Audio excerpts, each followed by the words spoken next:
we're going to get weirder. So this one is from a site called Some E-Cards. And It is titled Never Come in a Jacuzzi and 17 Other Sex Tips from People Who Learned the Hard Way. Well, that's probably a good idea not to come in a jacuzzi, I would have thought.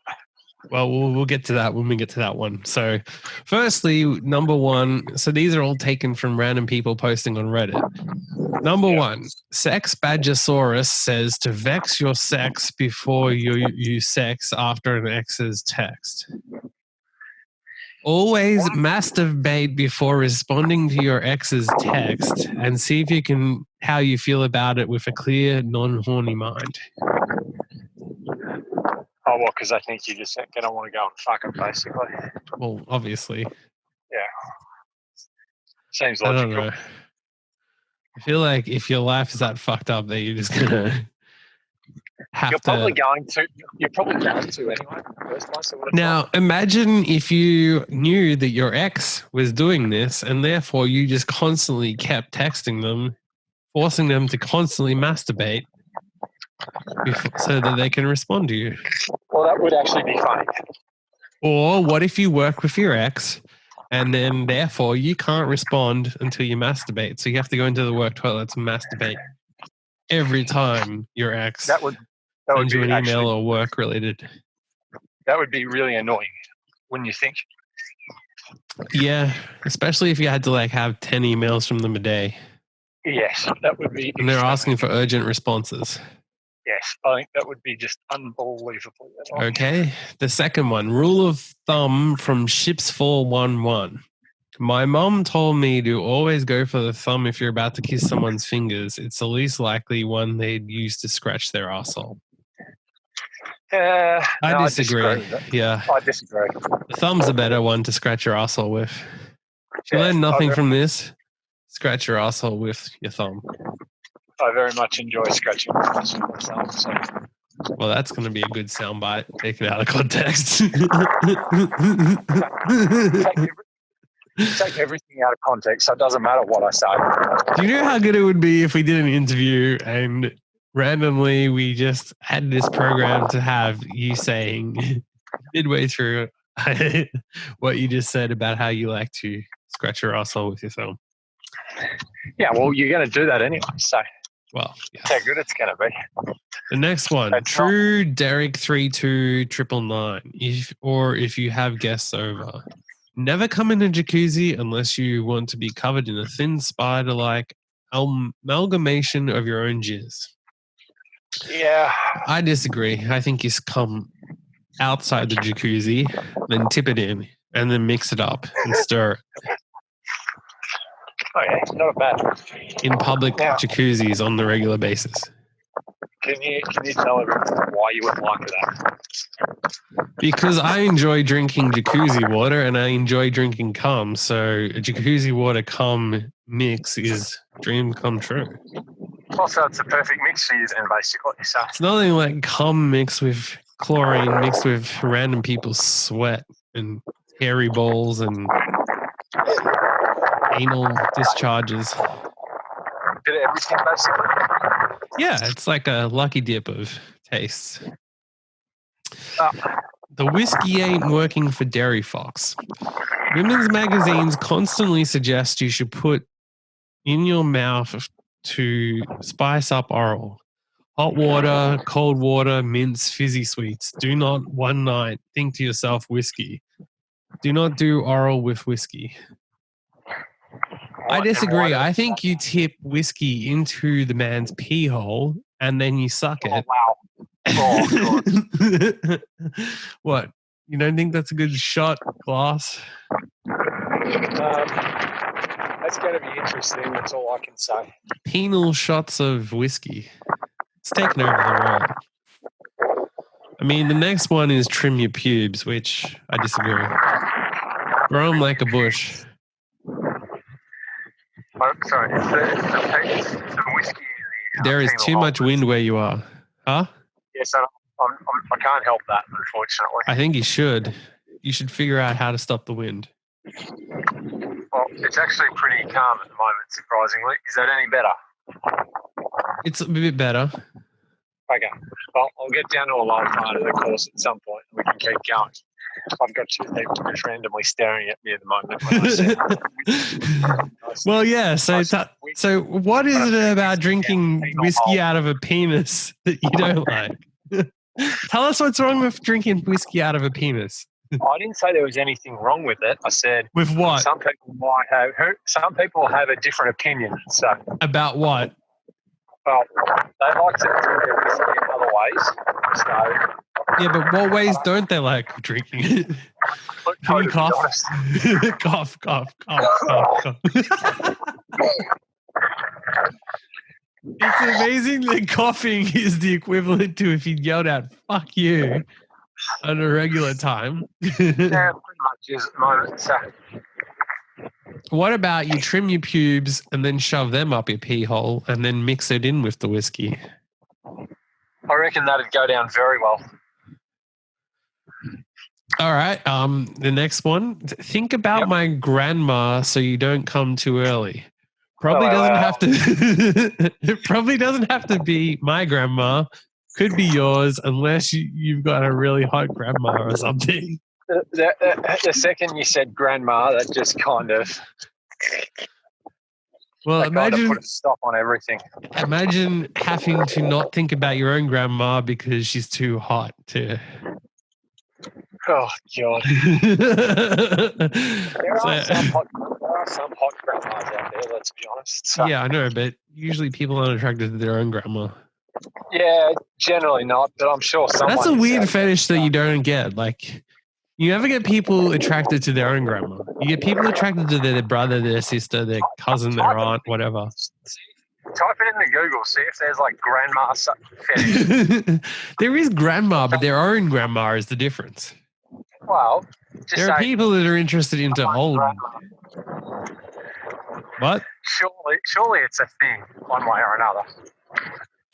I don't know. I found it a bit creepy. I mean, so do I. Sure you do. Oh, sorry, I don't know why you keep insisting on that I look up this. You've never insisted that I look up another type of thing, but for some reason, this is the one that you decide. Clearly, you're into it. No, I don't know what it is.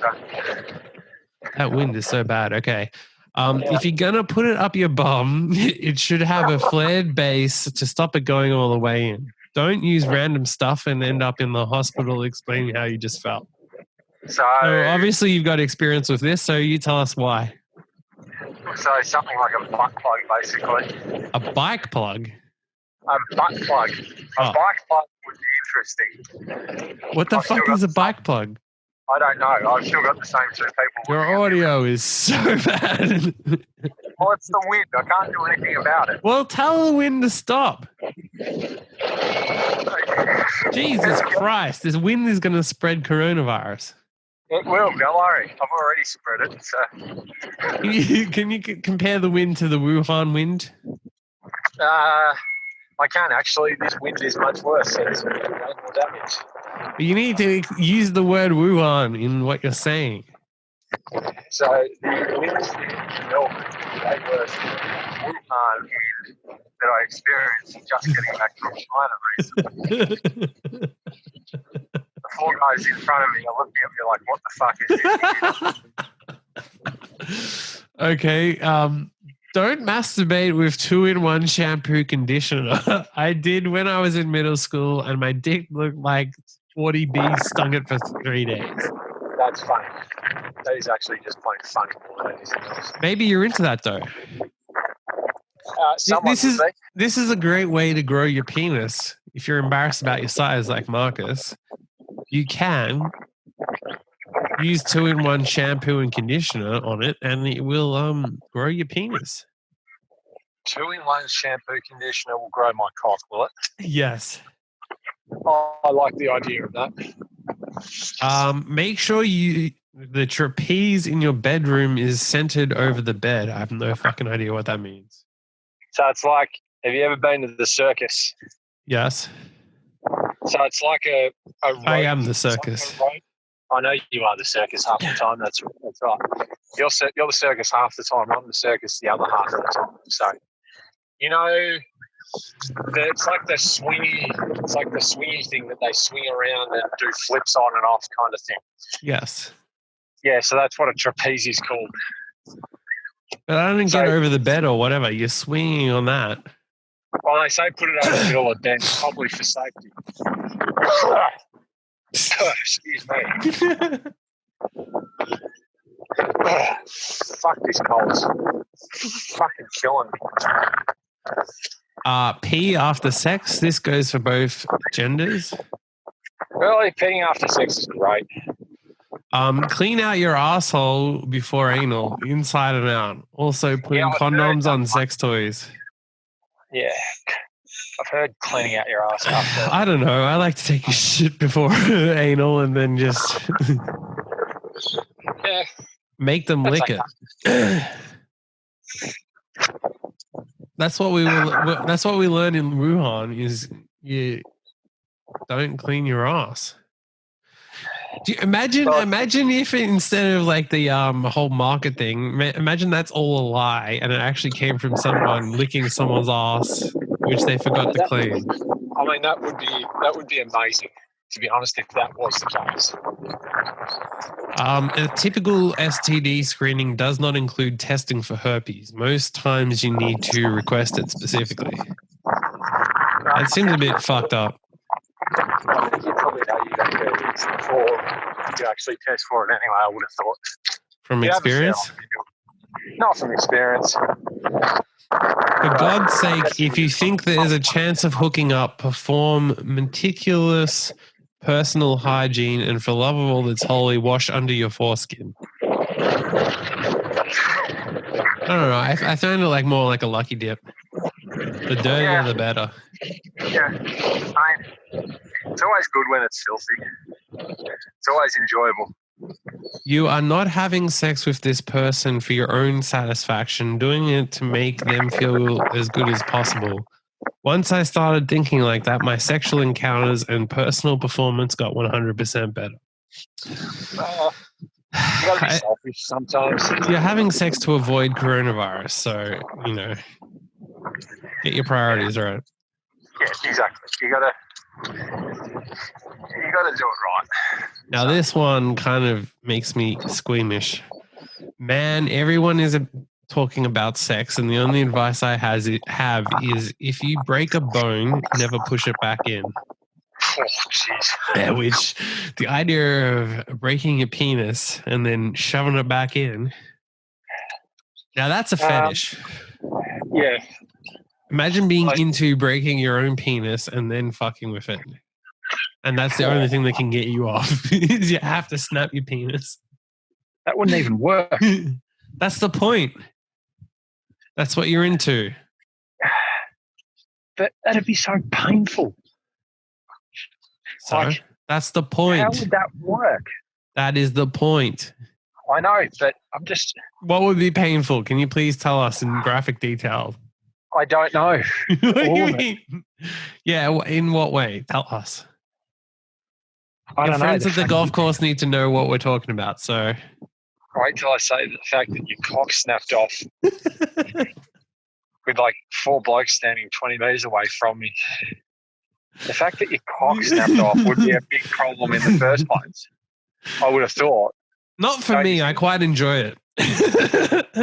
So you like it when your cock snaps off, do you? Yeah, that's my dream come true. Oh, God, okay. I aim to snap it. You haven't had a good session till you snapped your cock. Really? It's what I've always said. That's the name of my new book. What's it called again? Sorry, what's the name of your book? You haven't had a good sexual session until you've snapped your cock. You haven't had a good sexual session until you've snapped your cock. Yeah. That's it's a guide to quality sex. A guide to quality sex. In coronavirus times. How to snap off your own cock. Yes. I like it. I like it a lot. It's going to take over the world. I almost reckon we should do this as a game where you go to a course and you pretend to be a doctor and then you give advice to people with fucked up medical conditions. So I start asking you questions about how like I fucked my penis up last night. And So, we ease sir, into it. can you tell me why you got a race car shoved up your ass, sir? It's a toy car, firstly, please. No, a toy car. Okay, sorry, I forgot why you Yes. toy car shoved up your ass. I mean, There's actually people standing it's 15 about meters away looking at me. 10 centimeters by 5 centimeters big. So it's a fairly solid toy car. It's not one of those small ones, but you know. How did it feel when you decided to do that? Felt great. That's why I did great. it. Yeah. Okay. Just doesn't make much sense. That's my fetish. Those things turn me on. Yeah, okay, fair enough. My aim is to put one up my pee hole. You should tell me, do not put it up your pee hole. That is not safe. Now, I will strongly advise you do not put that little race car up your pee hole. It's not but I want really safe to do. It's not safe to do so. But that's my fetish, and that's what I'm into. It's not really a good idea. It's not safe to do so. I would love it if you got banned from this golf course. And then you say, but I'm a doctor who specializes in this, and I had to save a client who was dying with a toy car up his asshole. Anyway, that'll be an interesting discussion to have at some point.